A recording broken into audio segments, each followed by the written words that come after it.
Baik para saudara, selamat sore untuk kita sekalian. Salam jumpa kembali dalam siaran Totus Tuus ini. Ini merupakan pertemuan kita yang ke-32.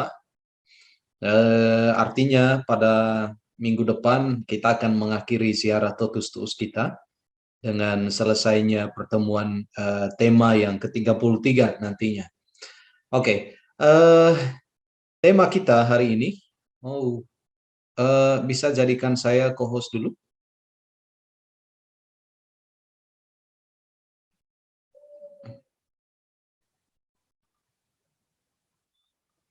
Andre, kalau saya bisa, bentar mau.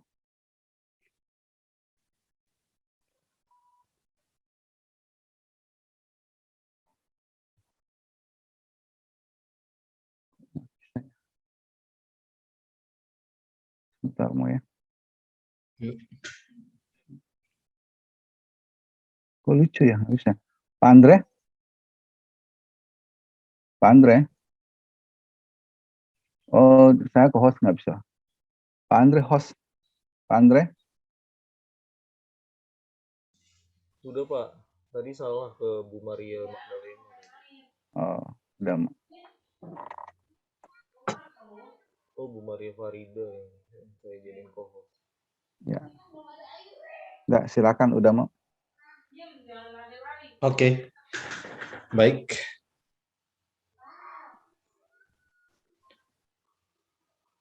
Ini tema kita pada hari ini, para saudara, kebebasan Yesus Kristus. Kalau berbicara tentang kebebasan, ya rasa-rasanya ya kita perlu bersyukur bahwa kita juga dikaruniai kebebasan. Salah satu rahmat yang perlu kita syukuri Tuhan berikan itu kepada kita adalah kebebasan itu. Saya teringat dengan saudara-saudara kita yang tidak mendapatkan kebebasan ini. Yang sebenarnya Tuhan telah berikan itu pada masing-masing kita, pada setiap orang, tapi untuk beberapa orang kebebasan itu menjadi seolah-olah hilang. Ya. Karena apa? Karena ya tentu saja ya kita tahu manusia dengan keangkuhannya mengambil kebebasan yang telah Tuhan berikan dalam diri masing-masing individu. Dalam beberapa waktu terakhir ya kita bersyukur bahwa perempuan selalu semakin mendapatkan tempat untuk mengungkapkan kebebasannya dalam berekspresi, dalam menunjukkan kemampuannya, terutama di daerah-daerah yang kita tahu agak sulit untuk memberi tempat bagi perempuan mengekspresikan dirinya. Kita sebut saja bahwa di beberapa daerah di Timur Tengah, ya mereka dengan konsep berpikirnya yang khas, ya menyebabkan perempuan itu selama sekian abad itu tidak bisa menunjukkan atau mengekspresikan dirinya, ya tinggal di tempat-tempat yang tersembunyi. Kalaupun mereka keluar tapi tidak boleh sedikit menunjukkan rambut atau apapun itu, ya artinya orang mengatakan bahwa ya ini demi sebuah peraturan atau apapun itu. Tapi mereka melupakan bahwa ini merupakan salah satu bentuk di mana kebebasan itu direnggut dari pribadi atau individu-individu tertentu. Hari ini saya mengalami kebebasan. Para saudara juga mengalami kebebasan. Paling tidak kita sedang tidak berada di bawah sebuah tekanan atau apapun itu bentuknya. Baik oleh orang yang dari luar diri kita maupun dari diri kita sendiri. Karena ada yang tidak mengalami kebebasan oleh karena dirinya sendiri. Ya. Nah, karena saya hari ini mengalami kebebasan, maka saya bisa melakukan apapun untuk Allah, untuk Tuhan terutama, dan juga untuk sesama saya. Pilihan untuk menjadi seorang imam itu adalah pilihan yang saya buat dalam kebebasan saya. Pilihan untuk juga menikah dengan pasangan hidup saudara adalah juga pilihan yang dibuat dari kebebasan saudara. Karena saudara tidak, karena kita sekalian tidak pernah dibatasi para saudara, ya, maka kita bisa menentukan dan memilih siapa yang terbaik untuk hadir dalam kehidupan kita, untuk menjadi pendamping ya, dalam perjalanan hidup kita. Ya. Tapi barangkali juga ya kita mengalami ketidakbebasan pada saat ini, ya.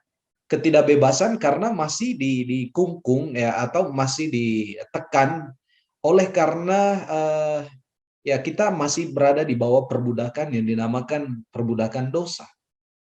Dosa membuat kita menjadi tidak bebas. Sebagai anak Allah tentu saja para saudara. Karena kalau melihat faktanya bahwa orang-orang di luar sana itu justru ya menemukan kebebasannya itu ketika mereka melakukan dosa. Tapi itu bukan definisi kebebasan kita sebagai anak Allah. Seorang bisa berada di bawah perbudakan dosa selama bertahun-tahun dan dia menganggap itu sebagai satu hal yang wajar, ya. Tapi sesungguhnya perlahan demi perlahan, sedikit demi sedikit, iblis itu membuat orang itu tidak lagi mampu menyadari bahwa dia sedang dalam keadaan kritis. Dia sedang dalam keadaan kritis. Dia sedang diikat atau dikungkung oleh yang namanya dosa. Ya, maka hari ini para saudara, ya, saya betapa terkejut bahwa kadangkala orang yang mengatakan beriman pun dia masih berada di bawah situasi yang demikian, belum mendapatkan kebebasannya. Ya. Karena apa? Karena meskipun dia datang misalnya ke gereja, memilih tempat yang paling depan, tapi kadangkala saya ditemukan dengan fakta bahwa orang seperti itu ternyata memiliki ada dua apa namanya itu ya, keterarahan juga pada kejahatan. Iblis kerjasama dengan setan. Ya. Orang yang sehari-harinya memegang rosario dan berdoa dan lain sebagainya ternyata masih berada di bawah perbudakan iblis. Bagaimana itu bisa terjadi? Ya. Maka saya belum sungguh-sungguh dikatakan sebagai pribadi yang bebas jika saya masih mengabdi kepada dua Tuhan. Ya. Artinya sebagian saya berikan kepada iblis, sebagian saya berikan kepada Tuhan.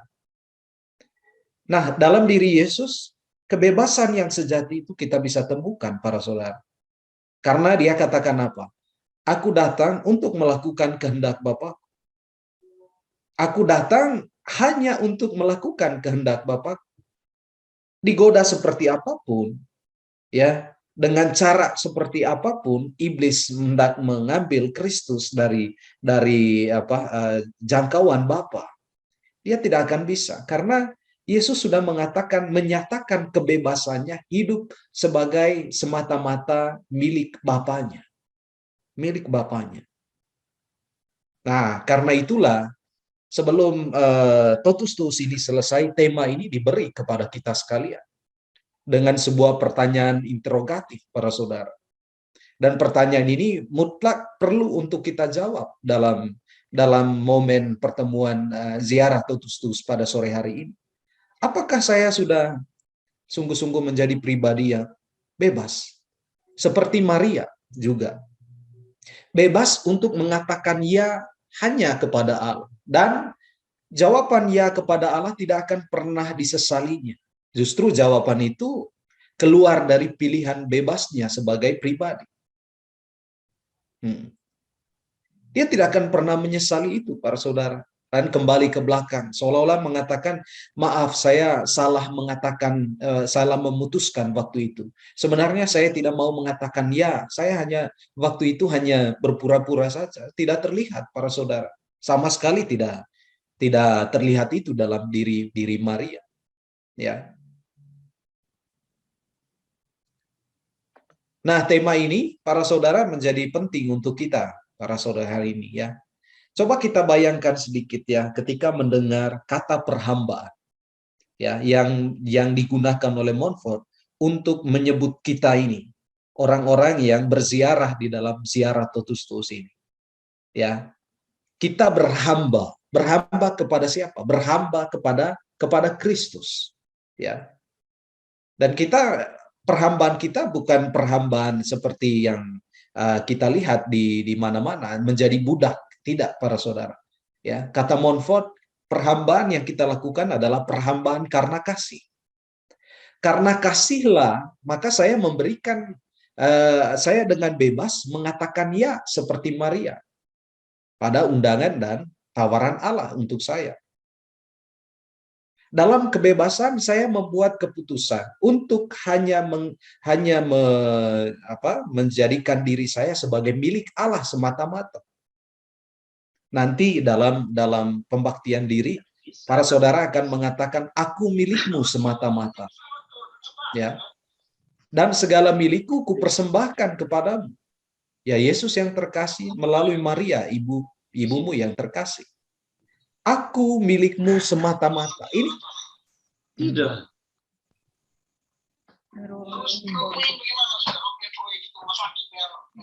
Sorry, saya mute semua dulu ya. Oke.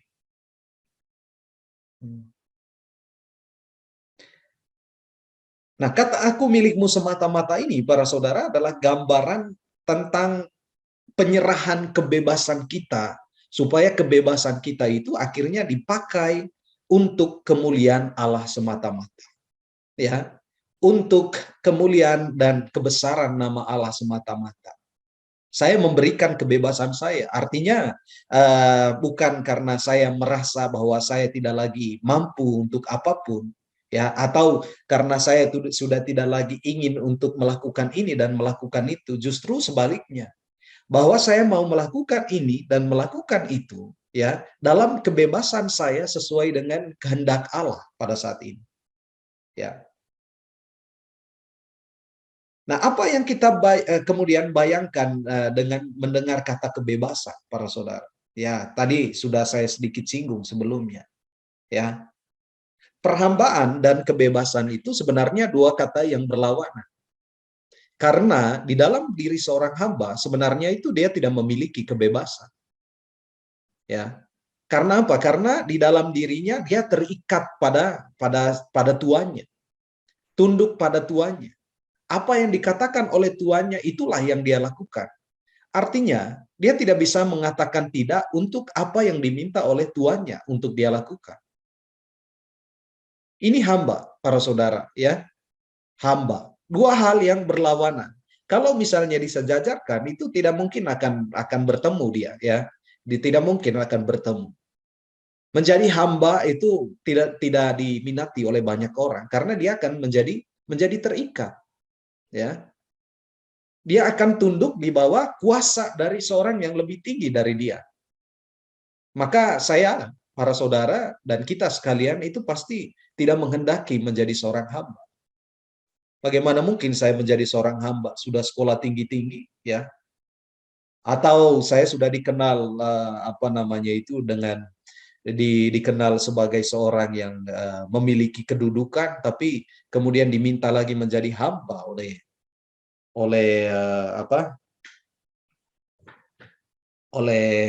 Allah gitu ya. Pada momen terakhir ketika Jokowi berkunjung ke Flores itu, entah kenapa ya para saudara, saya menjadi terharu saja gitu ya. Terharu melihat ya oleh sambutan masyarakat di sana ya. Karena saya juga adalah orang Flores ya. Tentu pada saat itu rasa terharu mereka sebagai masyarakat Flores ya menyambut kehadiran presidennya itu juga saya rasakan ya. Barangkali karena kita memiliki perasaan yang sama ya. Kita mengalami sebuah pengalaman yang sama sebagai orang-orang Flores. Nah, Flores itu para saudara pada akhir-akhir ini baru sungguh-sungguh bisa merasakan yang namanya, ya paling tidak kalau saya mau sebut kemerdekaan itu, ya kami baru sungguh-sungguh bisa melihat itu dan merasakan itu. Kalau orang tua saya atau generasi-generasi terdahulu, apalagi ya mereka mendambakan kemerdekaan itu. Tapi pada waktu-waktu terakhir, ketika Jokowi ya seringkali datang ke sana, ya mengunjungi kita orang-orang Flores, disitulah kita merasa bahwa ya inilah yang selama ini hilang dari atau menjadi harapan kami, gitu ya. Dan dia datang sungguh-sungguh disambut dengan tangis, para saudara ya. Kalau ada yang tidak menangis pada saat menonton itu, sebagai orang Flores itu mungkin akan lain ceritanya. Tapi saya sendiri di kamar saya merenung apa yang menarik dari pribadi Jokowi ini untuk kita orang Flores, gitu ya. Bukan karena pertama-tama dia presiden, tapi dia sebagai orang yang besar, dia menyamakan dirinya atau seolah-olah tidak ada jarak antara dia dengan kita sebagai masyarakat biasa. Dan ini ada kesan yang begitu indah dari tampilan orang seperti ini, para saudara, ya. Sehingga saya mengatakan kalau Jokowi itu 3 periode, ya diizinkan untuk 3 periode, saya akan memilih dia lagi, gitu ya. Nah, ini hanya intermezzo saja. Tapi karena sorry, saya ini lagi ya. Karena di dalam diri seorang yang besar ini, saya sendiri secara pribadi melihat bahwa konsep menjadi hamba itu sungguh-sungguh nampak, para saudara. Ya, konsep menjadi hamba. Dia besar, tetapi mau menjadi hamba. Dan ini yang menjadi sangat jarang ditemukan di dalam diri begitu banyak pemimpin pada saat ini. Tapi saya kembali lagi melihat saya dengan kepercayaan yang Tuhan beri kepada saya, ya, untuk dicintai oleh begitu banyak orang, ya. Ternyata memang kita perlu untuk menjadi kecil seperti itu. Dalam arti, ya, kita perlu memberi ruang di mana orang itu bisa masuk dan sungguh-sungguh merasakan kehadiran kita. Nah, sekarang kalau misalnya kita sekalian diundang pada dalam ziarah ini untuk menjadi hamba Kristus, hamba Allah semata-mata, tentu kita bertanya bagaimana dengan kebebasan saya kemudian. Apa yang terjadi dengan kebebasan saya ketika saya hanya mengatakan ya di hadapan Allah dan tidak lagi memikirkan sesuatu yang lain? Apakah kebebasan saya itu direnggut? Atau apakah pada saat yang sama kebebasan saya itu mati sehingga Tuhan saja yang meraja di dalam diri saya? Itu pertanyaan kita. Nah, sekarang kita melihat apa yang terjadi di dalam diri Yesus Kristus, pribadi yang bebas, ya. Dan kita sudah melihat tadi bahwa kebebasan Kristus itu nampak dari pilihannya untuk hanya melakukan kehendak Allah semata-mata. Kita melihat pertama, Yesus itu bebas terhadap apa saja, ya. Ini bisa dibaca Markus bab 3 ayat 33 sampai 34. Saya meminta satu orang untuk membaca.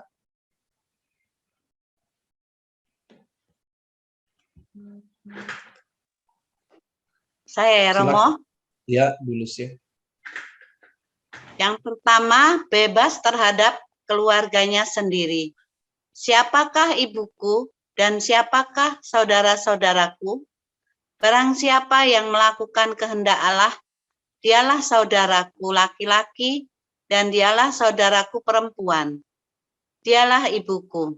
Oke.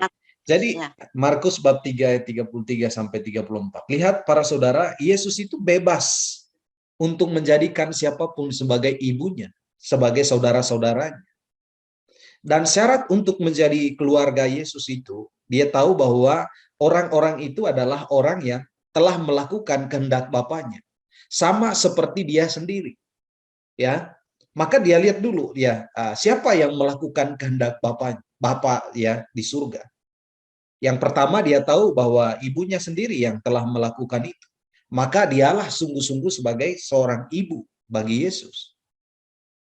Yesus juga bebas menjadikan saudara sebagai sahabatnya, sebagai keluarganya. Dia akan menyebut kita sebagai sahabatnya ketika kita bertindak memang seperti seorang sahabat bagi dia. Dia bebas untuk mengatakan itu, para saudara.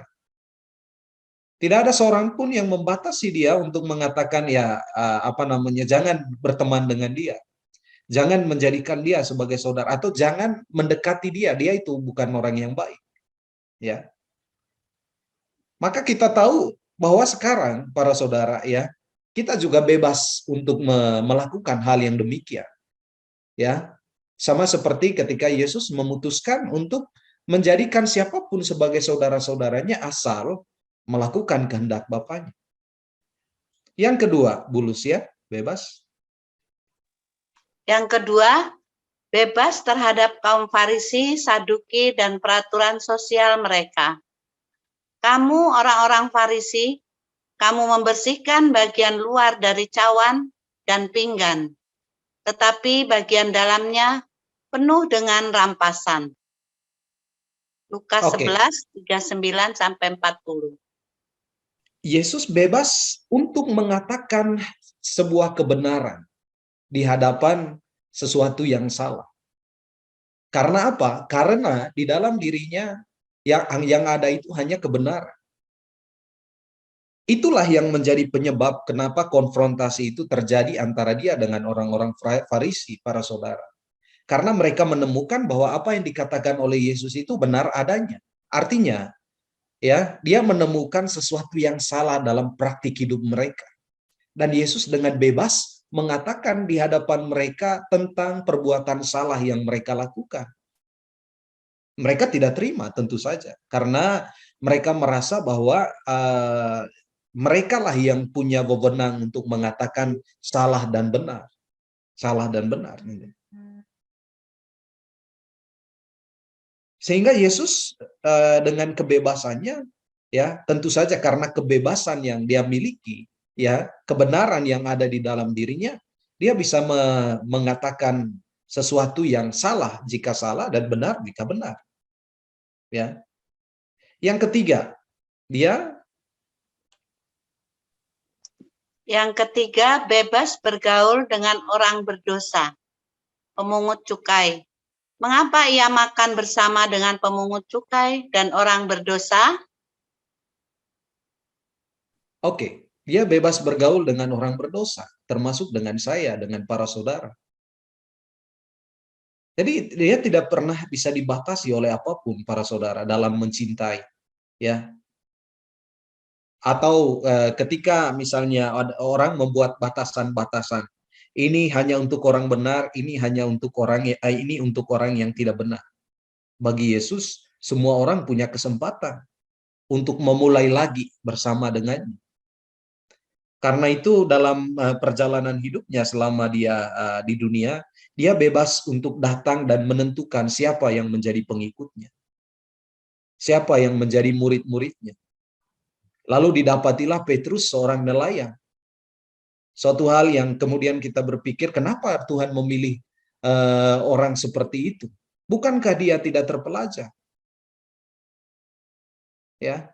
Atau ketika dia memilih untuk mengatakan kepada perempuan yang kedapatan berbuat zina, pulanglah, jangan berbuat dosa lagi. Dan dia tidak mengambil batu untuk merajam perempuan itu. Sama seperti kehendak dari beberapa orang yang datang hendak membunuh perempuan itu. Dia sama sekali tidak, para saudara. Yang keempat, bebas dalam memilih sahabat-sahabatnya. Yesus juga bebas dalam memilih siapapun yang menjadi sahabatnya. Ya. Ada Maria dan Marta, kemudian ada Lazarus. Yang terakhir, para saudara, bebas dalam menyerahkan hidupnya demi cinta kepada Bapa. Bebas dia menyerahkan hidupnya. Ya. Ketika Yesus memberikan dirinya di atas kayu salib, kemudian mati untuk kita, kita bertanya kenapa Allah memilih cara yang seperti ini. Bukankah lebih elegan kalau misalnya Allah memilih untuk melakukannya dengan cara lain, katakanlah ya tidak perlu dia menjadi manusia, atau apalagi kalau dia memilih untuk mati di atas kayu salib, atau dengan berkata saja dia sudah bisa mengubah segala-galanya, ya. Tapi inilah kebebasan yang ada di dalam diri Allah. Dari pihak manusia kita tidak bisa memahami kebebasan yang dengan cara demikian. Tapi dari pihak Allah justru itulah ungkapan sebuah kebebasan yang sejati, para saudara, ya. Ketika Yesus mengatakan, aku datang untuk melakukan kehendak Bapa, dan bukti bahwa dia melakukan kehendak Bapanya ketika sampai detik terakhir hidupnya, ya, di atas kayu salib, dia mengatakan selesailah sudah. Jadi inilah kebebasan yang ada di dalam diri Yesus Kristus.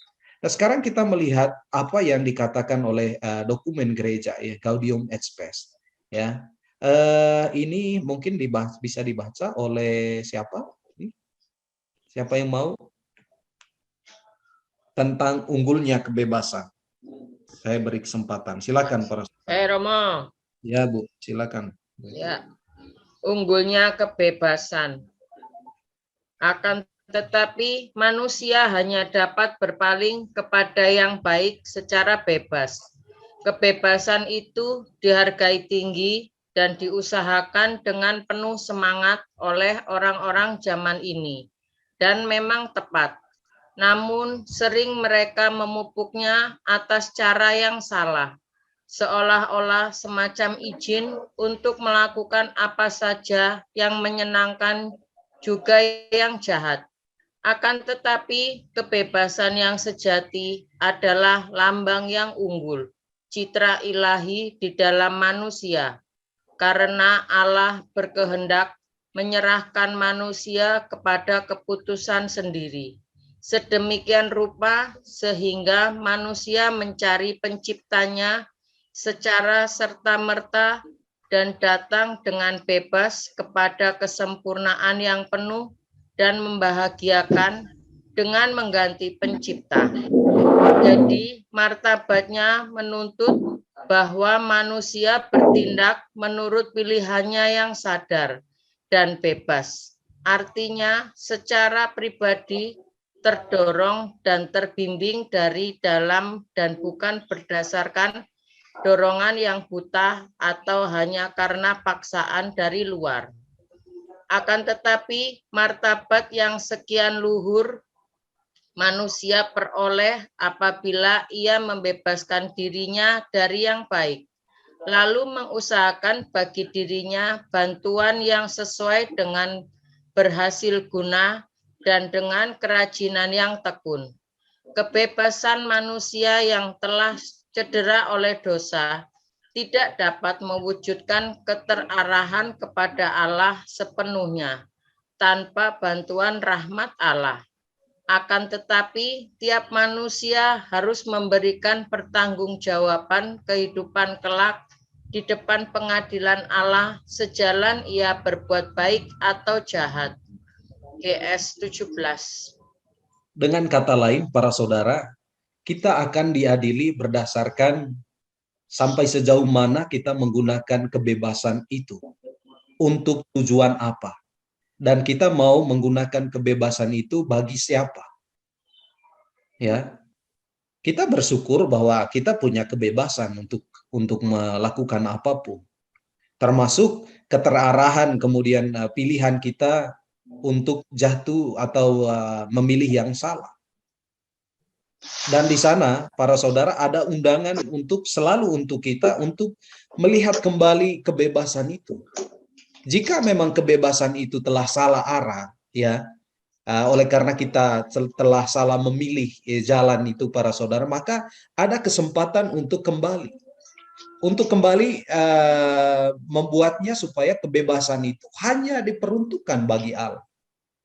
Karena semakin kita memberikan kebebasan itu untuk Allah semata-mata, ya, maka semakin nanti, para saudara, pada pengadilan, ya, pengadilan Allah itu, ya, kita pasti akan mendapatkan hadiah untuk usaha kita mendapatkan kebebasan itu, mengupayakan kebebasan itu.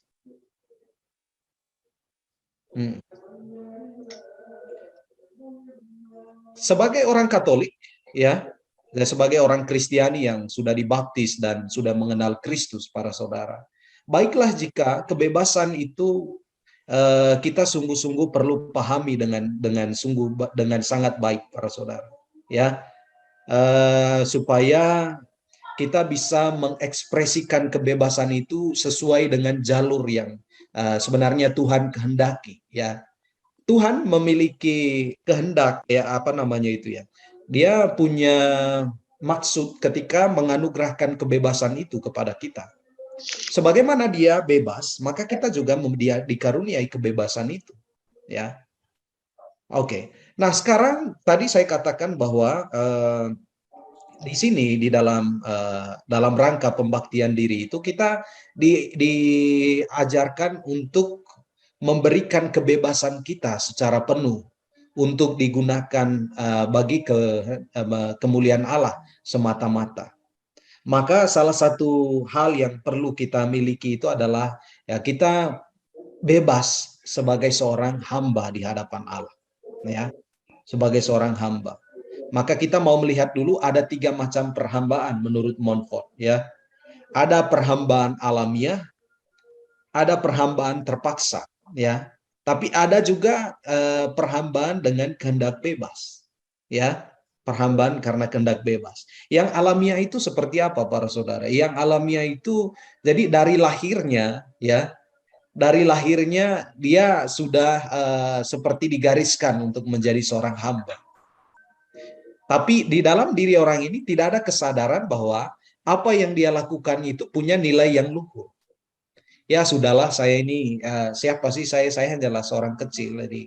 Tapi dia tidak mengatakan bahwa apa yang saya sedang lakukan ini itu sebenarnya sedang mengarahkan saya pada sebuah nilai yang luhur dan mulia.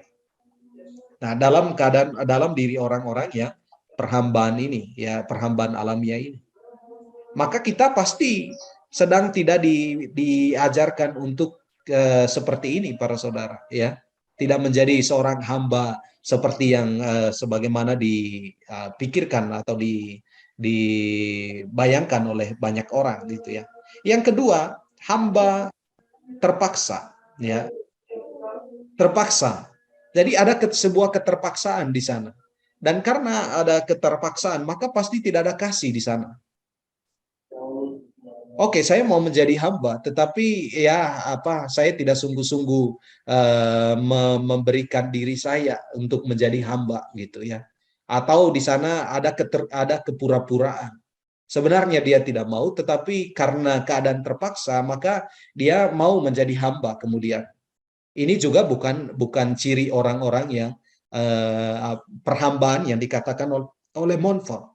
Perhambaan yang dikatakan oleh Montfort itu ada di dalam poin yang ketiga ini. Perhambaan dengan kehendak bebas. Ini perhambaan yang paling luhur. Karena apa? Di dalamnya kita memilih Tuhan dan mengabdi Dia di atas segala-galanya. Tak ada yang bisa mengalahkan atau mengambil niat baik ini dari kita jika itu memang sudah tertanam di dalam diri kita. Kalau dia sudah mengatakan ya, seperti Maria, para saudara, sudah mengatakan ya, tidak ada yang bisa mengubah jawaban ya itu menjadi tidak kemudian. Dan ini nampak di dalam diri orang-orang tertentu di dalam perjalanan hidup kita sebagai orang beriman. Nampak, para saudara, ya. Orang yang begitu dengan polos dan sederhananya, ya, mau memberikan diri secara total di hadapan Allah bagi kemuliaan Allah semata-mata. Nah, di sana kita melihat sebuah radikalitas kasih yang begitu besar yang dimiliki oleh orang-orang tertentu, dan tentu saja ini juga sebenarnya yang menjadi kerinduan kita, ya. Supaya saya menjadi semakin radikal, ya. Untuk apa? Untuk memberikan diri saya itu bagi Allah semata-mata. Pembaktian diri kemudian adalah sebuah pilihan yang radikal, barangkali, para saudara. Jika itu kita lihat sebagai kesempatan untuk memberikan seluruh waktu, pikiran, dan tenaga saya untuk menyenangkan Allah semata-mata. Ya. Nah, pembaktian diri adalah sebuah pilihan yang radikal ketika melalui pembaktian diri itu saya mau mengatakan selamat tinggal untuk sesuatu yang buruk yang terjadi di dalam diri saya selama ini, dan saya akan memasuki sebuah fase yang baru di dalam kehidupan saya. Ya. Saya mau memilih Tuhan dan mengabdi Dia di atas segala-galanya. Itu saja. Kalau para saudara suka membaca riwayat orang-orang kudus di dalam gereja, ya, katakanlah salah satu contoh. Ada banyak yang lain itu Fransiskus Assisi, ya. Fransiskus Assisi ini anak dari seorang saudagar kaya yang saudagar kain yang begitu kaya, ya. Dan dia tentu saja punya masa depan yang begitu cerah sebagai anak seorang saudagar, ya. Lalu tentu saja dalam keseharian dia sangat taat kepada orang tuanya. Tapi perjumpaannya dengan Allah telah mengubah semua konsep berpikir dari Fransiskus Assisi ini, sehingga dia ketika melihat apa yang dimiliki oleh ayahnya, dia seperti tidak melihat apa-apa. Ya. Ketika dia memiliki ini dan itu, dia seperti tidak memiliki apa-apa, merasa kosong di sana. Karena itu momen yang paling mendebarkan dan momen yang paling membuat saya itu tersentak itu ketika Fransiskus Assisi berjalan keluar dalam keadaan telanjang sebagai simbol sebagai momen di mana pada saat itu dia mulai menyatakan bahwa dia hanyalah menjadi milik Allah semata-mata. Dan dari situlah radikalitasnya begitu muncul para saudara sampai akhir hidupnya. Nah, sekarang saya bertanya, kira-kira kapan saya bisa sungguh-sungguh bisa membuat komitmen untuk mengatakan Allah lah, ya, satu-satunya, Deo soli, Allah saja, seperti yang juga dikatakan oleh Montfort.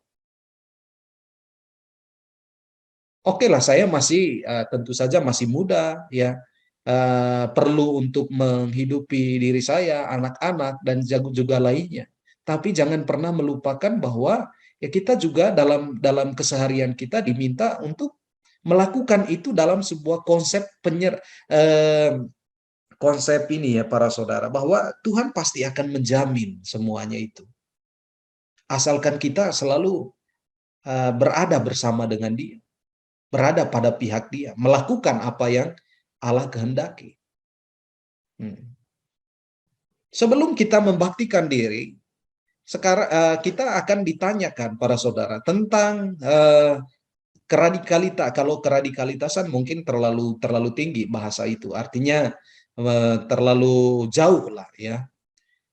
Tapi komitmen saya sebagai seorang hamba di hadapan Allah, hamba yang hanya mau melakukan kehendak Allah, hanya mau mengatakan ya terhadap sapaan Allah, yang lain itu tidak. Apakah komitmen itu sungguh-sungguh berasal dari dalam diri saya, ya? Ataukah ini ya karena menjadi salah satu aturan dari yang diberikan dalam ziarah Totus Tuus ini, saya akan membaktikan diri. Saya berharap bahwa pilihan keputusan untuk membaktikan diri juga itu adalah keputusan untuk memulai tahap baru di dalam kehidupan kita di hadapan Allah. Ya. Oke, barangkali kita mau Angelus dulu ya, para saudara. Ya. Silakan.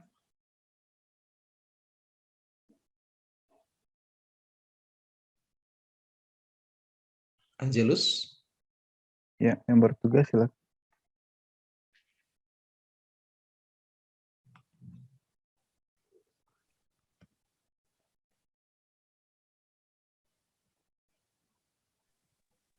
Ayo, siapa yang bersedia? Silakan, saudara. Mari kita mulai Angelus sore ini dalam nama Bapa dan Putra dan Roh Kudus. Amin. Maria diberi kabar oleh malaikat Tuhan bahwa ia akan mengandung dari Roh Kudus. Salam Maria, penuh rahmat Tuhan sertamu. Terpujilah engkau di antara wanita dan terpujilah buah tubuhmu Yesus. Santa Maria, Bunda Maria, Allah, Bunda Allah, Doakanlah doakanlah kami kami yang yang berdosa ini, berdosa ini, sekarang dan sekarang waktu waktu dan kami waktu mati. kami Amin. mati. Amin. Aku ini hamba Tuhan, terjadilah padaku. Terjadilah padaku menurut perkataanmu. Perkataan Salam Maria, Maria, penuh rahmat Tuhan sertamu. Terpujilah engkau di antara wanita dan terpujilah buah tubuhmu Yesus. Santa Maria, Bunda Allah, doakanlah doakanlah kami kami berdosa yang ini, berdosa ini, sekarang sekarang dan dan waktu waktu kami mati. mati. Amin. Sabda sudah menjadi daging dan tinggal di Tinggal antara di kita. antara kita. Salam Maria, Maria. penuh rahmat Tuhan sertamu.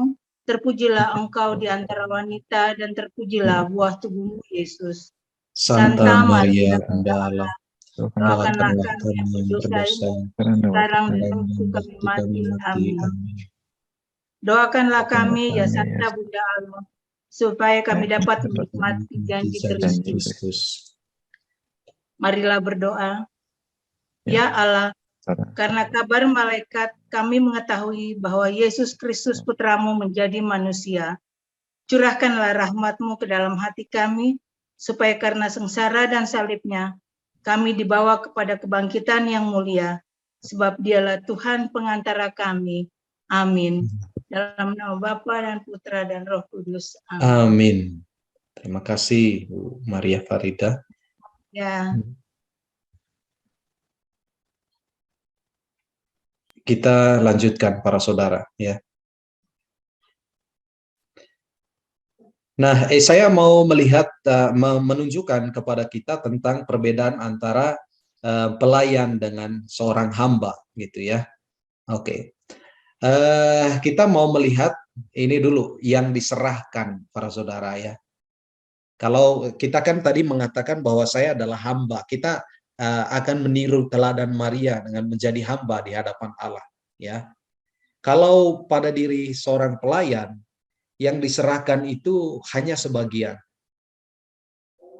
Tapi pada diri seorang hamba seluruhnya. Ya. Dalam diri seorang hamba itu seluruhnya. Tidak ada lagi persenan-persenan gitu ya. Artinya saya memberikan untuk Allah 80 atau 50%, 50%-nya untuk saya. Total para saudara, seluruhnya. Maka ini benar bahwa merupakan sebuah tindakan yang radikal. Ya. Keputusan yang radikal untuk menyerahkan semuanya. Apa kemarin kata Montfort itu? Yang saya mau serahkan di hadapan Allah, harta jasmani saya, harta rohani saya, ya. Harta apa namanya itu, pengalaman masa lalu saya, masa kini dan masa yang akan datang. Pahala yang telah saya dapatkan pada masa lalu, masa kini dan masa yang akan datang. Sehingga tidak ada sebagian di sini. Seluruhnya semua kita akan serahkan di hadapan Allah. Maka benar para saudara juga ya, bahwa pada saat ketika kita membaktikan diri, kita akan mengingat bahwa kita akan menjadi milik Allah sepenuhnya, semata-mata. Ya. Kita akan menjadi milik Allah. Dan pasti akan kita akan pasti bahagia menjadi jika kita mau menjadi milik Allah semata-mata. Dan memang kita adalah milik Allah, para saudara. Hanya karena kesadaran ini selalu hilang ya oleh karena kejatuhan kita ke dalam dosa. Ya. Sebenarnya kita sudah milik Allah sebelumnya, tapi ya sudah ya. Kita memberikan diri kita pada dosa.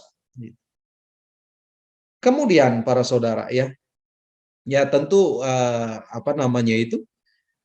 dalam diri seorang pelayan yang diserahkannya itu artinya ya apa yang dia punyai ini dia punyai kelak, tapi kelaknya dia benar-benar hanya pada batasan waktu ketika dia dalam usia yang sekian atau apa nanti itu ya. Tapi dalam diri seorang hamba, arti kata kini dan kelak itu benar-benar tidak memiliki batas sampai kapanpun, ya.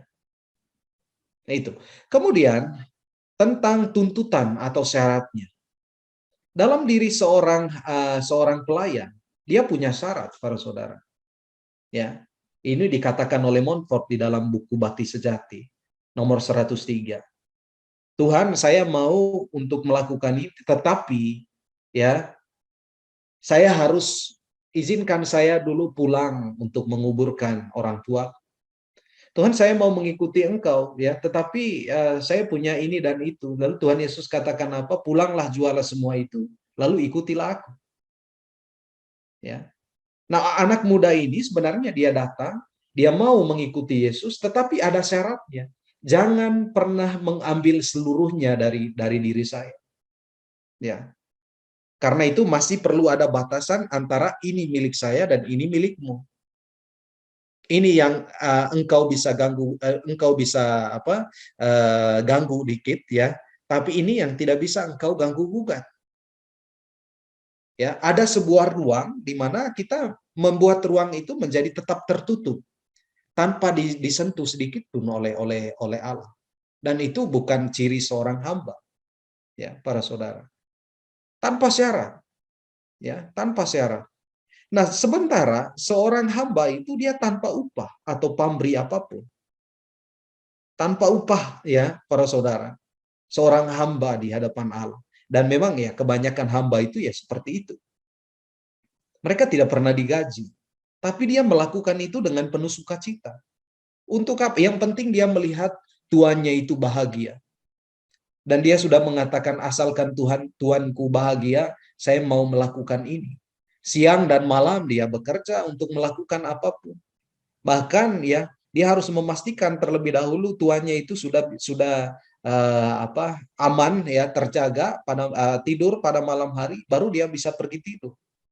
Tapi dia tidak pernah mengukur apa yang dia lakukan itu berdasarkan hadiah yang nantinya dia akan terima. Ya. Itu bukan seorang hamba, karena dia tidak berpatokan pada itu, para saudara, ya. Tidak penting bagi dia, ya. Apalagi kalau misalnya, ya, saya dekat dengan Hotman Paris misalnya, dan saya tahu dia punya segala-galanya.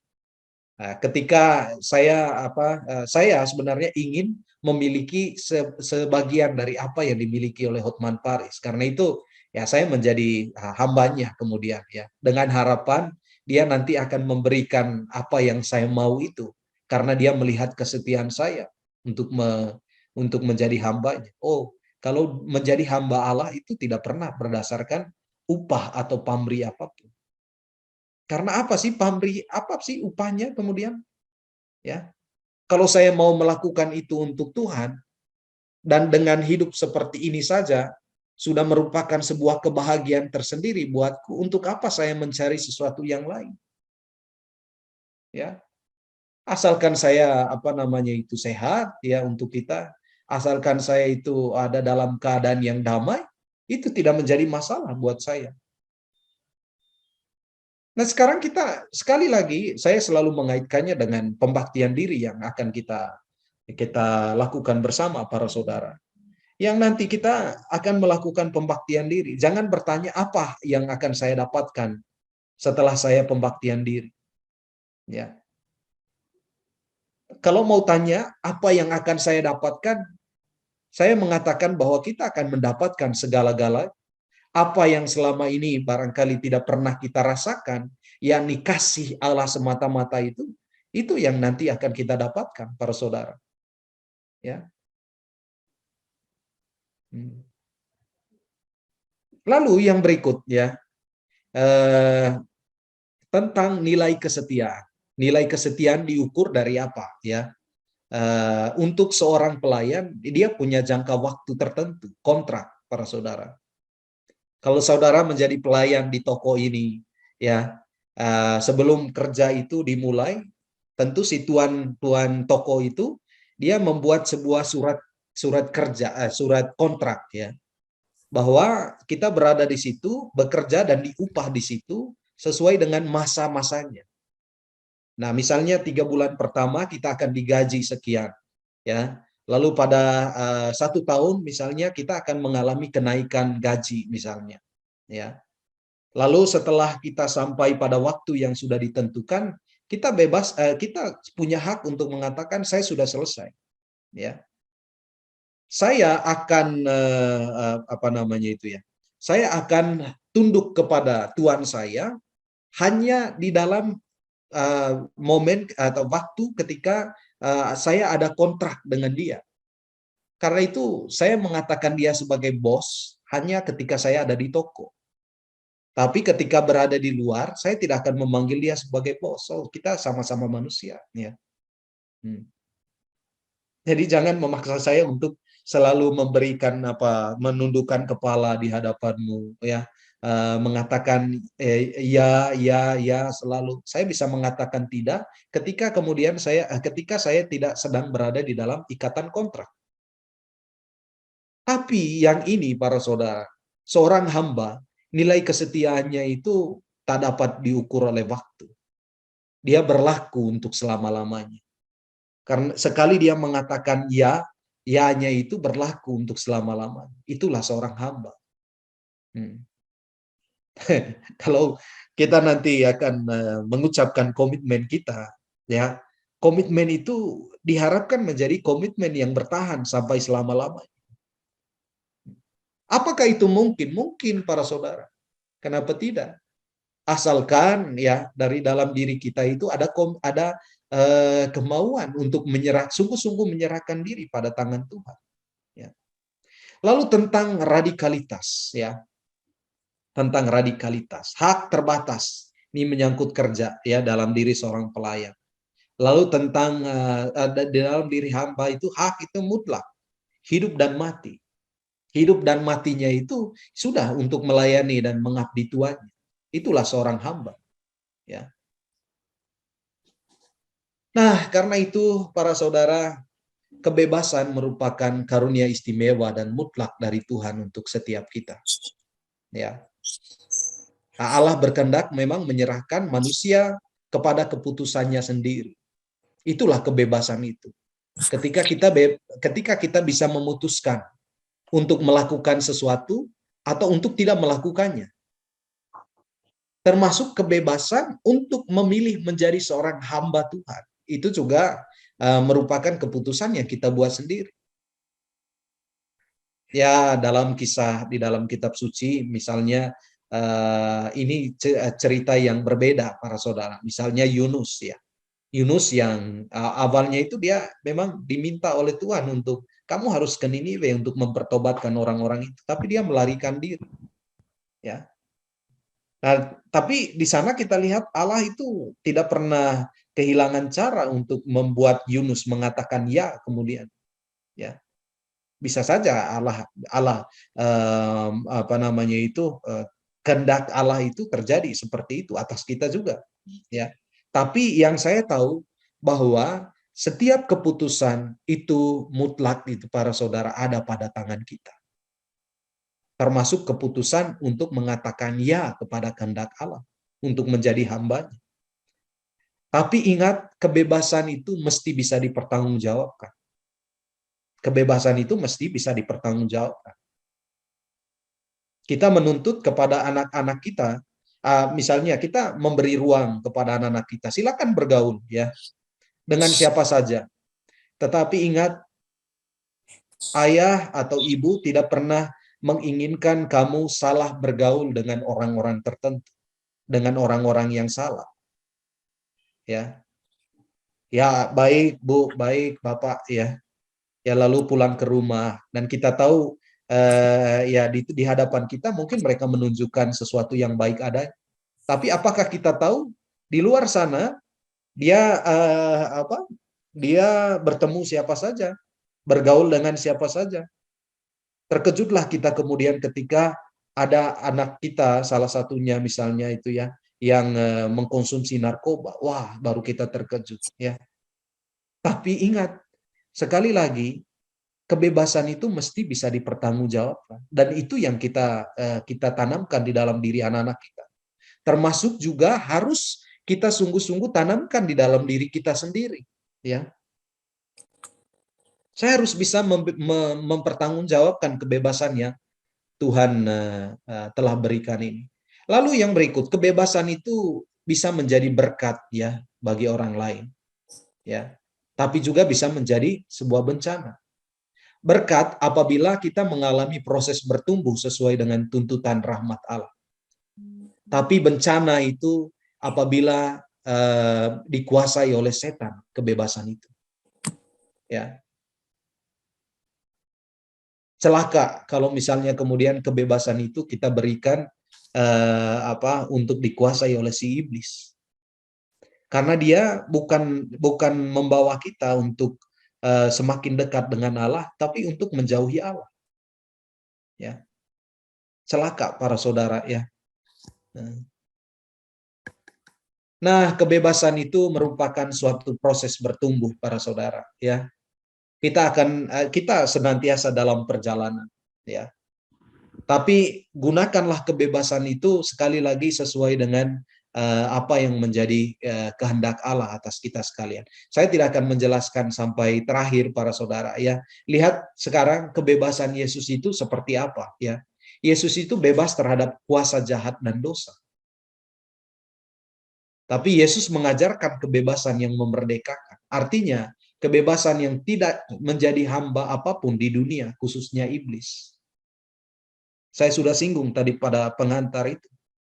Ya, jangan membiarkan diri diperbudak oleh si jahat. Ya.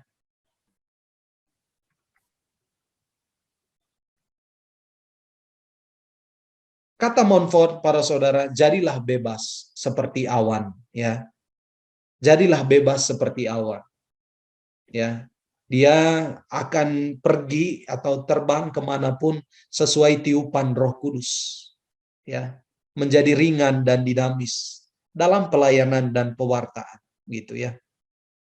Jadilah orang-orang bebas. Bebas mencintai siapapun, ya.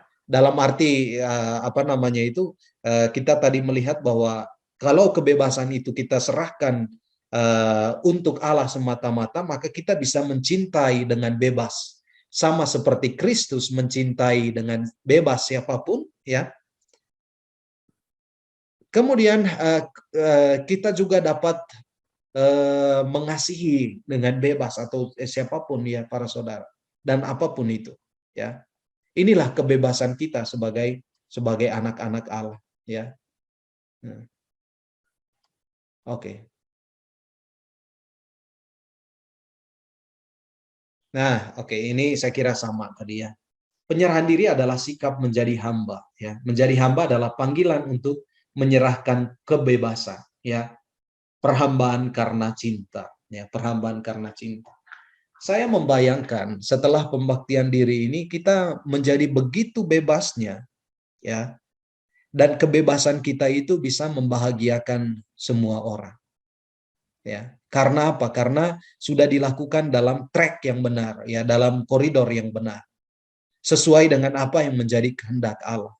Ya, di dalam diri orang-orang yang bebas, seperti yang bebas karena sudah menjadi hamba Allah, orang akan menemukan hanya satu kata itu, kasih, para saudara. Ya, kasih. Maka sekarang, apakah saya sudah menjadi pribadi yang bebas seperti Kristus? Yang mau menyerahkan seluruh diri saya untuk Allah semata-mata, seperti Maria yang sudah juga menyerahkan jawaban ya-nya itu, dan jawabannya itu dihidupi dalam seluruh hidupnya. Ini menjadi tugas yang harus kita lakukan ke depan para saudara. Tapi yang paling penting adalah saya siap untuk mengatakan, aku ini adalah hamba Tuhan. Jadilah padaku menurut perkataan. Di sanalah kebebasan kita yang sesungguhnya. Oke. Pertanyaannya ya, untuk kita renungkan saja ya. Kapan saya sungguh-sungguh menghayati kebebasanku? Apakah saya juga mengalami suatu ketergantungan di dalam hidupku? Kalau kalau memang iya, ketergantungan dalam hal apa? Karena kalau misalnya saya masih memiliki ketergantungan, saya belum bebas, gitu, ya. Dalam hal apa saya belum bebas, gitu ya? Ini yang saya bisa sampaikan. Apakah ada kemungkinan untuk kita sharing ya, Pak Erwin? Ini sudah jam berapa ya?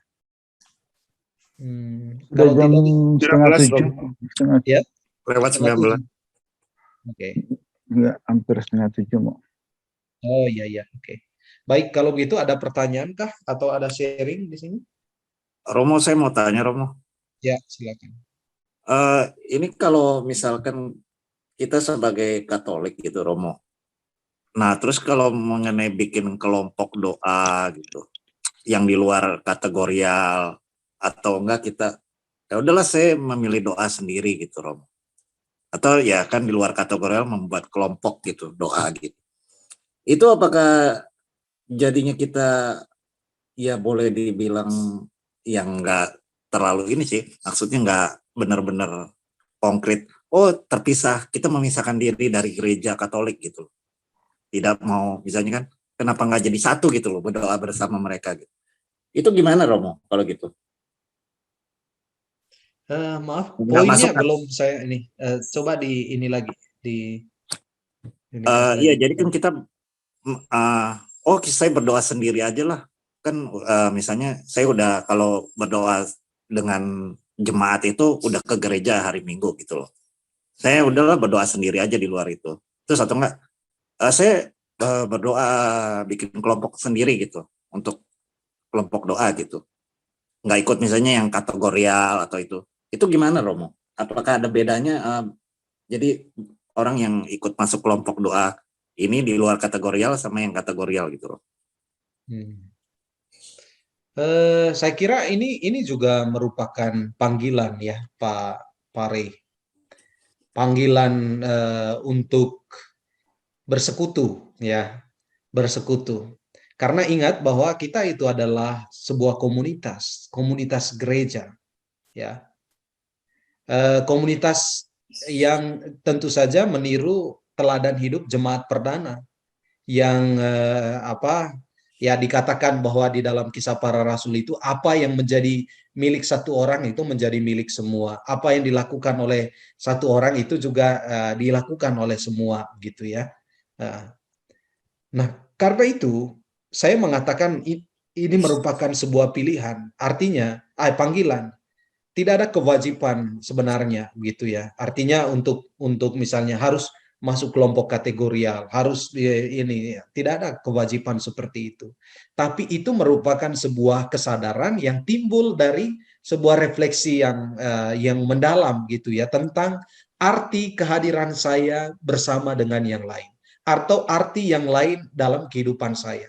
Kenapa saya perlu berdoa bersama yang lain? Supaya saya diteguhkan atau supaya kehadiran saya itu bisa membawa berkat bagi yang lain. Contoh misalnya, saya adalah misalnya seorang yang sangat suka berdoa bersama karena di sana saya menemukan kekuatan sebagai orang beriman itu justru ketika kita berdoa bersama gitu ya. Itu untuk orang tertentu. Maka dia memilih untuk masuk ke kelompok kategorial ini, masuk ke kelompok ini, kelompok itu. Kita tidak bisa menyalahkan mereka atas pilihan yang mereka buat oleh karena kesadaran mereka sebagai satu jemaat ya yang di apa namanya itu ya, dibimbing sendiri oleh Allah gitu ya. Tapi kita juga tidak bisa memaksa semua orang untuk misalnya masuk dalam kelompok kategorial ini, kelompok doa ini, kelompok doa itu karena pada dasarnya kita bisa melakukan itu sendiri. Hanya pertanyaannya kemudian ya, sampai kapan saya ada di dalam kesendirian. Misalnya tidak hanya di ini ya kelompok kategorial, ada yang mengatakan ya saya doa di rumah sajalah, tidak harus ke gereja. Toh yang ke gereja dengan yang tidak ke gereja itu sama saja gitu ya. Artinya ke gereja pun mereka tidak lebih baik dari saya. Oh, siapa bilang para saudara ya. Dia tidak mengenal yang istilah yang namanya itu komunio ya. Komunio ya. Dan justru di sanalah kita itu bisa mendapatkan kekuatan kita dalam perjalanan iman kita gitu ya. Oke. Jadi sekali lagi Pare ini merupakan sebuah panggilan. Kalau saya mengatakan ya, Ya, saya mau melakukan itu dengan sungguh-sungguh ya, saya ikuti gitu ya. Tapi kalau misalnya saat ini saya mengatakan, saya berdoa sendiri dulu ya hari ini, tidak masalah. Tapi besok apakah kita mau berdoa sendiri terus ya? Kita hidup bersama dengan yang lain. Gitu. Oke, ya seperti itu jawaban saya, Pak Ri. Baik, Ya. terima kasih Romo. Yang lain? Masih Saya adakah? Romo, Siap. Oh, Bu saya Yayu, silakan. Ya. ya, saya mau bertanya apakah ini ketergantungan, melepaskan ketergantungan apa tidak. Jadi saya dulu itu mempunyai perusahaan sendiri dan perusahaan itu selalu bekerja sama dengan pemerintah. Di sana itu terjadi banyak sekali sesuatu yang tidak benar. Sebetulnya saya sendiri menyadari hal itu, bahwa itu tidak baik, tidak benar.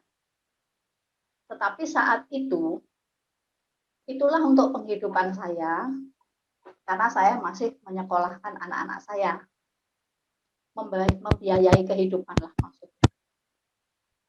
Ya, di situ tuh ada, saya tidak tahu yang dikatakan suap. Jadi kalau ada suatu proyek pekerjaan, itu saya kerjakan, kan berarti biasanya itu tender, terus kita menang. Nah, pada saat menang kita tidak menyuap sih, tidak. Tapi mereka itu membuat hitungan sendiri. Jadi saya sudah menghitung secara benar, tapi mereka itu membuat penghitungan sendiri dan disodorkan ke saya bahwa, Bu, nanti seperti ini. Nah, pada saat kita menyelesaikan proyek-proyek itu, kemudian mereka kan membayar nih. Nah, pada saat membayar, harga yang saya tawarkan itu tetap saya miliki, tetapi yang sisanya dari harga mereka itu diminta oleh mereka. Nah, kemudian setelah saya lama menyadari itu, bahwa sesuatu terjadi sangat kontradiktif dengan hati saya dan iman saya. Setelah anak-anak selesai sekolah semuanya, perusahaan itu saya tutup, saya tinggalkan. Jadi saya tidak jual, saya tidak apa, perusahaan itu saya tutup. Saya sudah tidak bergantung lagi dengan mata pencarian itu, dan kebetulan anak-anak juga sudah mandiri. Nah, saya tanyakan, apakah dulu yang saya perbuat itu seperti yang Romo katakan tadi, hidup kita serahkan kepada setan. Apa seperti itu, Mo? Coba Romo, saya jadi takut soalnya. Ya, gimana Romo? Ya. Wah, ini terima kasih sharingnya ya Bu Yayu ya. Tentu kita punya pengalaman masa lalu lah semua ya Bu Yayu, dengan aneka ragam pengalaman itu, bahwa kalau mau dikatakan kita pernah bersekutu dengan setan, itu pasti dalam tingkatan yang berbeda gitu ya. Dalam misalnya pengalaman saya sendiri secara pribadi, itu misalnya dalam kebiasaan-kebiasaan yang sederhana gitu ya. Dulu kami diwajibkan untuk mengaku dosa sekali sebulan gitu ya. Wajib itu sebagai seorang novis, sebagai juga seorang seminaris. Tapi ada kesempatan tertentu di mana saya tidak mengaku dosa pada bulan berikutnya, karena saya merasa, wah ini kenapa sih harus mengaku dosa terus ya? Bukankah minggu lalu bulan lalu sudah mengaku dosa gitu. Lalu saya tidak mengaku dosa, dan itu berjalan hampir kurang lebih 5 tahun gitu. Nah, dari kisah ini saya mau mengatakan bahwa benar kita lebih banyak ke apa namanya itu ya, tertarik dengan apa yang menyenangkan kita pada saat saat tertentu. Apa yang menurut kita, wah ini pas nih, sesuai dengan kebutuhan saya. Ya, artinya saya membutuhkannya dan peluang untuk itu ada gitu ya. Peluang untuk itu ada. Lihat sebenarnya karena kita menutup mata bahwa di hadapan kita bukan hanya ada satu tawaran, tapi ada katakanlah dua tawaran. Itu ya, dua tawaran. Lalu kita pada saat itu kan mengatakan, oh tawaran yang ini yang lebih memungkinkan bagi saya untuk bisa mendapatkan apa yang saya kehendaki pada saat ini. Dan kita lupa siapa yang memberikan tawaran ini, ya. Ya, bukan lupa juga. Saya tahu bahwa itu tidak sebenarnya siapa yang ada di belakangnya, tapi saya mau karena saya membutuhkannya. Nah, sekarang hal yang tidak kita lakukan adalah bertanya apa dan bagaimana yang bisa saya dapatkan, apa yang akan saya dapatkan jika saya mendapat tawaran yang satunya lagi. Lalu kita kan pada saat itu, wah ini tidak pasti ini ya. Kita tahu bahwa itu tawaran itu diberikan oleh Allah. Bukan tidak ada, tapi ada karena kita sudah terlanjur jatuh cinta dengan tawaran yang diberikan oleh iblis. Nah, iblis itu kan sekali dia memberi, dia katakan, mau apa lagi? Ya. Oke, hari ini besarnya sebegini. Besok kamu mau yang lebih banyak lagi? Dia akan beri itu para saudara, ya. Saya berani mengatakan pada saat ini, disitulah kita mengalami ketergantungan dengan kuasa kejahatan itu. Ketika kita sudah mulai terpaut dan selalu mau apa namanya itu tanpa tawar-menawar lagi mengatakan iya saya terima, ya. Tapi di satu sisi kita masih berdoa. Di satu sisi kita masih berdoa. Itu sayangnya. Di satu sisi kita masih menerima komuni tanpa merasa bersalah sama sekali. Ya. Karena itu pada bagian terakhir tadi saya katakan para Bu Yayuk ya dan para saudara yang lain itu ya. Jangan pernah untuk lagi apa namanya itu memberikan kebebasan kita untuk dikuasai oleh iblis karena di sana nanti dia akan membuat kita itu seolah-olah bergantung dengan dia. Ya. Bergantung. Dan kalau sudah bergantung, tidak ada lagi pilihan lain ya. Saya bergantung karena saya membutuhkan ya. Nah, sekarang saya bertanya tadi ya, Bu Yayu, sekarang menutup itu. Mungkin apa sih pendasarannya? Alasannya apa? Apakah karena saya merasa bahwa ini telah membawa saya jauh dari Tuhan? Karena itu saya menutupnya sekarang. Nah, kalau itu merupakan salah satu alasannya, maka Bu Yayu memutus rantai ketergantungan itu. Ya, rantai ketergantungan itu. Tapi kalau misalnya, ya, Bu Yayu setelah itu menutup ini lalu mencari cara lain untuk mencari kemungkinan lain lagi ya supaya masih bisa kongsi-kongsian dengan si iblis itu ya. Nah, itu lain lagi ceritanya. Tapi kalau setelah saya memutuskan menutup untuk selama-lamanya perusahaan itu artinya saya mengatakan sorry ya, sudah cukup bagi saya untuk apa namanya untuk bergantung pada yang namanya kejahatan. Saya tidak lagi mau menjadi rekan dari kejahatan itu, ya. Ya, disitulah ya Bu Yayu. Jadi baik bahwa sudah ditutup, ya. Ya. Sudah cukup. Ya, artinya sudah tutup ya, sudah tutup juga itu untuk. Sudah cukup, Baik. sudah cukup. Baik, terima kasih Bu Yayuk ya sharingnya. Ya. Masih adakah? Halo. Halo, selamat malam, Batar. Oh. Habis gelap terbit terang ini. Bu Vin, silakan. Iya, betul. Selamat malam. Bisakah? Masih ada waktu? Ya, silakan. Pertanyaan atau sharing nih? Sharing, Batar.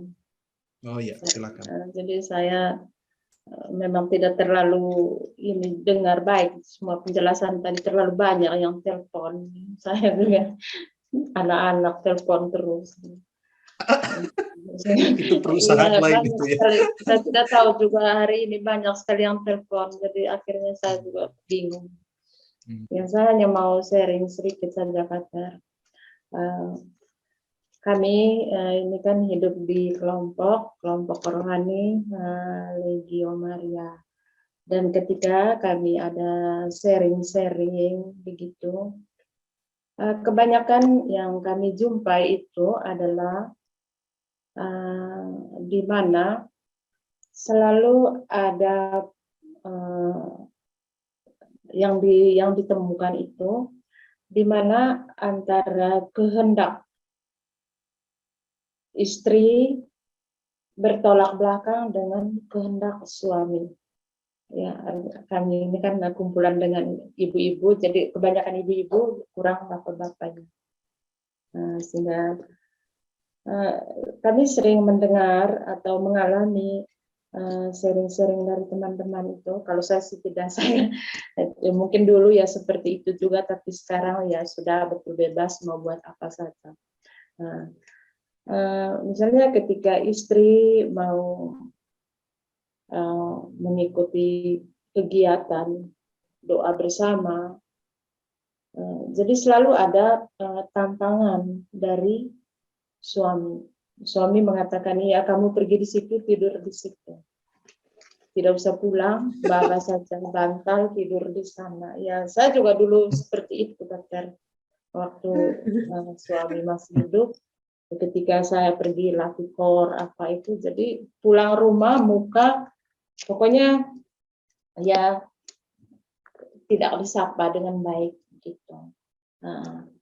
Jadi terkadang kalau seperti ini terganggu, rasanya terganggu, kegiatan kita itu seperti tidak ada lagi kebebasan untuk menjalankan keinginan kita untuk menyatu dengan Tuhan yang seperti dihalang gitu, dengan itu tadi. Mau tidak ini lagi, mau tidak kembali ke belakang lagi, nanti bagaimana lagi caranya? Jadi kira-kira bagaimana dengan ini, Pater? Jadi kami sering kan mengalami seperti itu, ibu-ibu itu banyak yang begitu, jadi ketika jalan ke depan, dari belakang panggil, kau kemana lagi? Kau kemana lagi itu? Ya itu lagi, itu lagi. Ya, nanti tidak usah ini, tidak usah urus makan itu saja.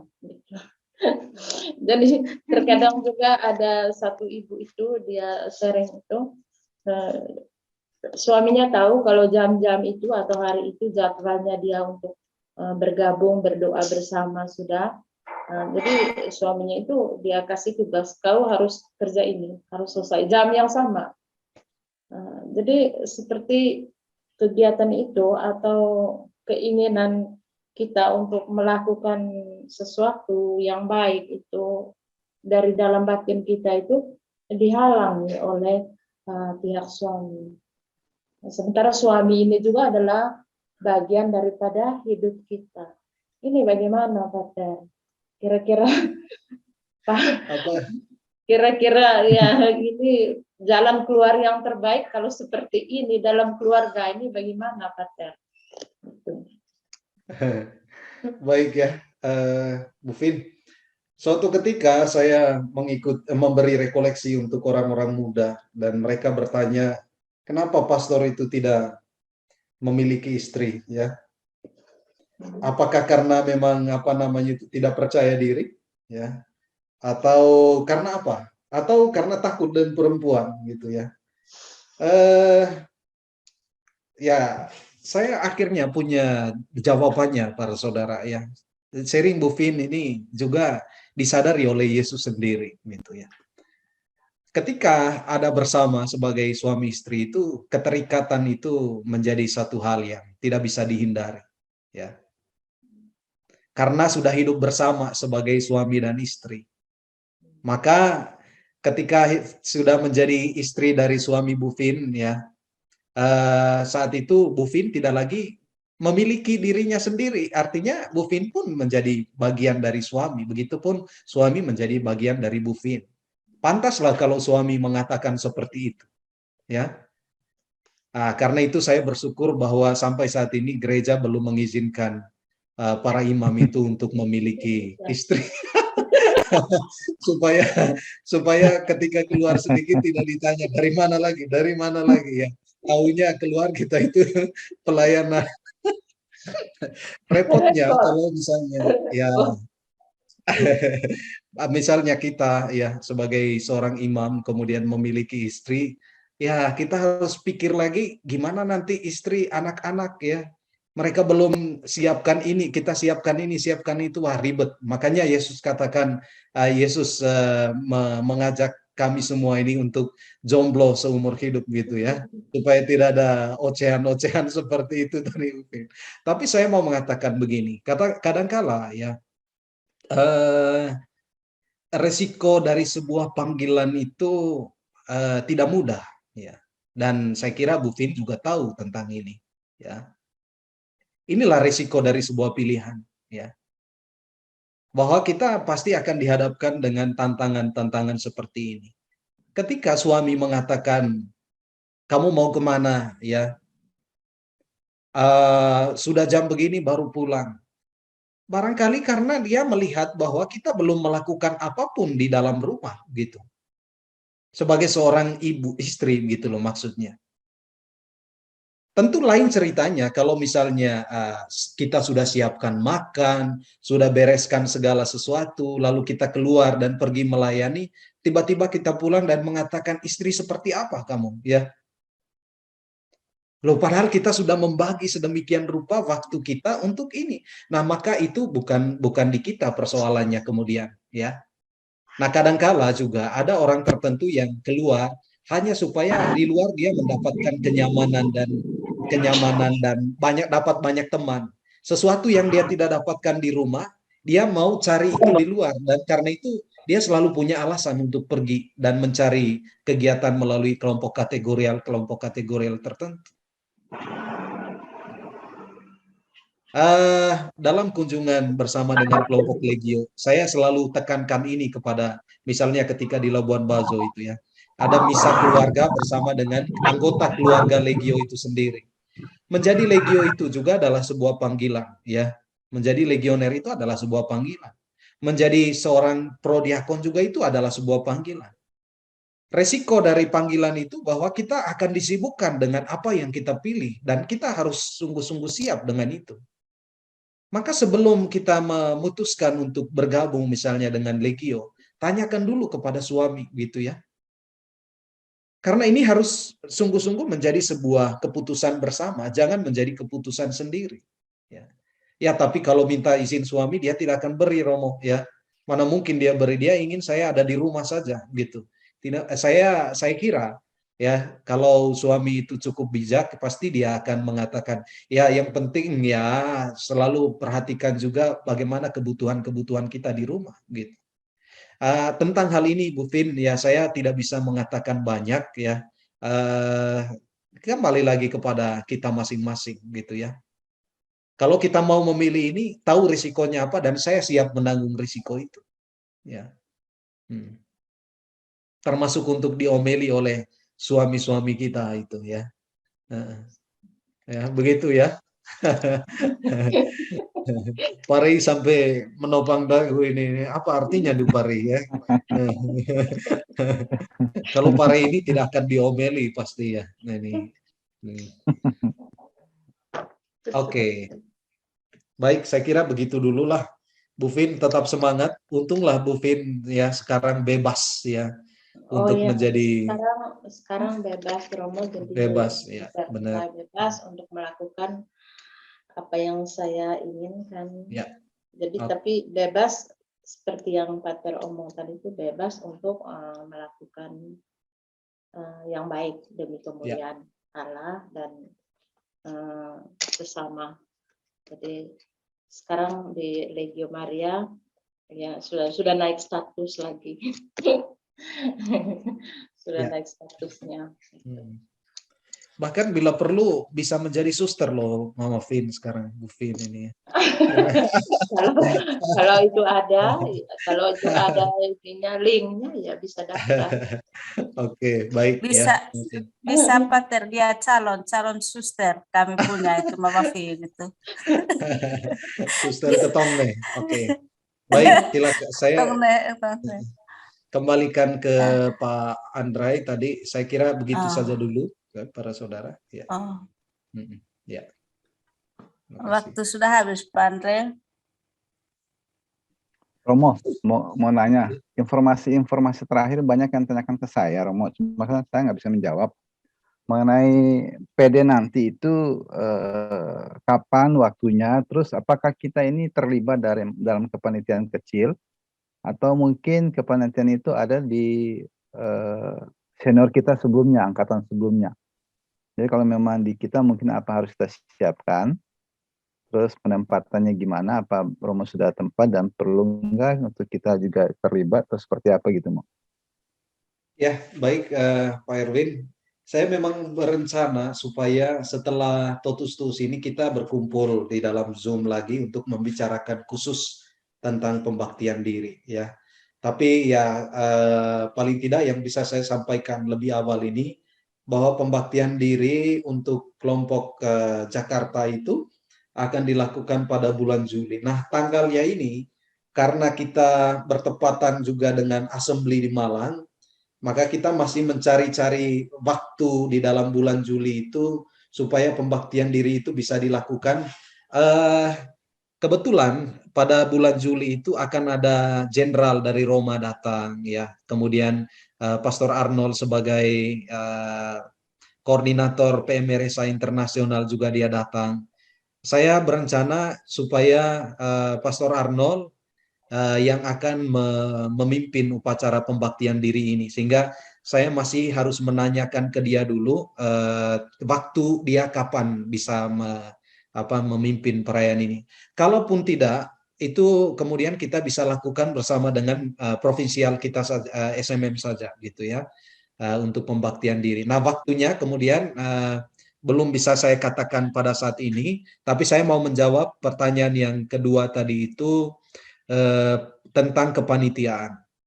Teman-teman PMRSA 3 yang akan membaktikan diri, saya nanti panitia kecil nanti akan berkoordinasi dengan Pak Erwin sebagai penghubung dari kita, dari panitia dengan anggota-anggota di PMRSA 3. Sehingga informasi dari panitia akan disampaikan melalui Pak Erwin, informasi dari anggota disampaikan oleh Pak Erwin kepada panitia. Jadi supaya tidak terlalu banyak orang yang terlibat di dalamnya gitu ya. Kepanitiaan kita mau melibatkan yang baru pembaktian diri kemarin karena mereka sudah paham juga tentang itu, tapi dari Bandung nanti akan ada ketua PMRSA Regio ya yang akan dipilih hari Rabu nanti. Lalu juga akan ada para romo yang akan datang dan menyaksikan dan memimpin ya upacara ini gitu. Itu kurang lebih Pak Erwin. Tempatnya saya minta mungkin Pak Andrai untuk mendata kita semua yang ada di PMRSA 3 ya. Data-data itu juga nanti akan kita terima sebagai apa namanya itu ya. Sebagai data yang terkumpul untuk disimpan di kantor kita. Itu. Barangkali bisa ya Pak Andrai? Bisa nggak ya Pak Andrai? Datanya apa aja ya Romo? Data ya nama, kemudian tempat tanggal lahir, lalu dibaptis di mana ya, dibaptis di mana, tahun berapa gitu ya, lalu paroki apa gitu. Saya kira hanya itu yang kita perlukan, data-data itu. Ya. Iya baik Romo. Atau itu aja ya, surat baptis aja ya. Surat baptis bisa difoto. Kalau Iya, surat difoto. Ya. Iya baik Romo. Oke. Di sini apakah ada yang ada di luar Jakarta selain Labuan Bajo? PMRSA 3? Solo, Bu Jenny. Bu ya. Jenny kan udah bilang kalau beliau akan ke Jakarta ya. Ya Bu Jenny. Romo, saya nggak bisa kayaknya Romo ke Jakarta. Lah. Oh, kemarin bisa katanya. Bu Jenny? Ya daripada ke Pasuruan atau mana itu? Ya saya mendingan enak di Jakarta, tapi ya ada beberapa kendala saya nggak bisa berangkat, Romo. Waduh. Nah, selain Bu Jenny siapa ya yang di luar Jakarta? Luar Indonesia di Singapura ada 2 orang ya, 2 orang. Bu Sinta dengan Ya, Bu Bu ini, Sinta Bu sama Bu Lucy. Lucy. Iya. Ya. Kalau mereka ya memang mereka butuh waktu khusus ini untuk mereka itu ya. Saya kira itu saja ya, berarti Bu Jenny tunggu waktu yang pas gini ya Bu Jenny. Yang paling penting Bu Jenny tetap ada di dalam satu ini ya, satu keluarga besar ini ya. Jangan dulu kemana-mana supaya kalau ada informasi baru terkait ini nanti kita bisa cari caranya gitu. Ya. Oke, itu saja dulu. Ada pertanyaan lain terkait ini? Mungkin Pak Erwin ada lagi kah? Sementara cukup Mo ya. Nanti Oh, iya. saya diskusi sama teman-teman ya, di internal. Kalau untuk Labuan Bajo, Pater bagaimana itu? Untuk Labuan Bajo, saya akan bicarakan dengan pater pimpinan di sana ya, Bu Vin. Pater Regi. Ya, Oh. Pater Lodo, dia ketua regio ini untuk Ruteng. Gitu. Oh begitu. Ya Kak Pater, maksudnya kan memang acara pembaktian diri ini memang harus sekali kan? Harus Kak Pater. Kok bertanya? Ya kalau mau dikatakan harus juga, saya kira ini kan sebagai bentuk ini ya, komitmen kita setelah ziarah Totus Tuus ini ya. Terus nanti kalau sudah pembaktian diri itu kegiatan kita bagaimana? Apa kegiatan? Oh, tadi malam Bu Vin tidak ikut ya? Ya. Oh iya, saya tidak ikut. Tadi malam apa, Romo? Tadi malam ada mungkin ada itunya, YouTube-nya kali ya Pak Andre. Kebetulan nggak direkam, ngerekam Romo. Ya? Kebetulan saya nggak ngerekam. Yang rekam itu host ya. Oh Bu ini ya. Oke, nanti kita tanyakan ke Bu Herlina ya. Nanti bisa dibagikan kalau ada memang disimpan. Gitu. Tapi saya berharap Bu Vin, Bu Feli juga di Labuan Bajo bisa membaktikan diri ya. Jangan takut. Kegiatannya nanti itu akan diatur oleh teman-teman di ini di Flores gitu. Ya. Oh, semacam KSM dulu kegiatannya Kak Romo? Ya, itulah KSM kita ini nih. Iya. Kalau dulu itu saya memang pernah ikut, Pater. Oke. Yang Pater Arnold. Oh, oke. Tapi terakhir tidak dijalankan itu. Dulu kami biasa dari rumah ke rumah ke gua itu kunjungannya. Ya, oke. Bersama hanya. Ya, baik. Baik. Ya. Makasih. Apakah tidak bisa ini mau tanya kegiatan lanjutan dari Ziarah Totus Tuus ini apa bisa tidak dilanjutkan seperti lanjutan maksudnya kegiatan kami di Legio Maria ini, apa mungkin di situ bisa tidak? Maksudnya fokus kegiatannya nanti setelah itu ya kita terapkan di Legio Maria. Itu maksudnya Bu Vin ya. Tapi kita karena kita sudah menjadi keluarga besar PMRSA, maka ada kesempatan tertentu kita berkumpul untuk melakukan kegiatan. Tidak sesering yang dilakukan oleh Legio. Kalau Legio itu kan tugas wajib sekali seminggu begitu ya. Tapi misalnya ada momen-momen tertentu di mana kita berkumpul, merayakan kebersamaan, lalu melakukan kegiatan apa, itu tergantung kesepakatan di regio masing-masing gitu. Iya. Kalau dulu itu Pater kami ikut, saya dengan suami ikut dulu itu ke SM, sehingga kadang ada kunjungan, kadang ada kegiatan ini, ya ada waktunya untuk bertemu. Bagus ya mungkin sih, maksud Bu Vin itu karena toh selama ini di Legio kita sudah melakukan itu, lalu Sudah, apalagi ya. yang kita lakukan di KSM gitu. Ya, mungkin akan sama kegiatannya ya, tetapi itu dilakukan bersama-sama, bukan lagi oleh Legio tapi oleh Oleh kita Legio, tapi oleh bersama sebagai PMRSH gitu. P- Mm-mm.